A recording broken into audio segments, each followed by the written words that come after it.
what happens is, in a life of a software development, I think it takes anywhere between 6 months to 2 years, or can even take more depending on what's the size of the software or size of project. So what the companies do is they don't engage every time a new vendor, they just follow one vendor. So when they start with a vendor, they enter into something called a master service agreement, which defines, outlines the broad legal understanding between the two parties, and everything like money, deliverables, schedules get registered in another document called statement of work.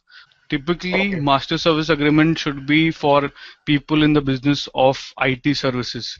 It can be development of softwares, development of websites, development of apps.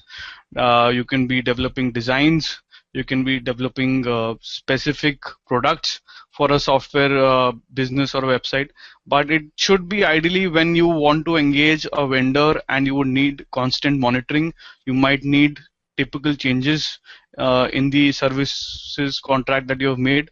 So where you're not sure of that during the span of engagement, whether a product will remain intact, or a software is a very dynamic product. I mean, that's the beauty and that's the challenge with the software, that at Right. the start you can't really define what you want at the end. At the end product might be different, it might be the same, it might be a little modified, it might be more enhanced or smaller than what you thought when you started.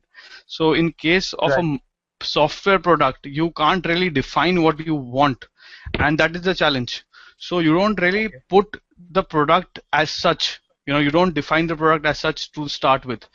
You start with a master service agreement, which outlines the basic legal framework, and then you keep entering into something called statement of work. Actually, I will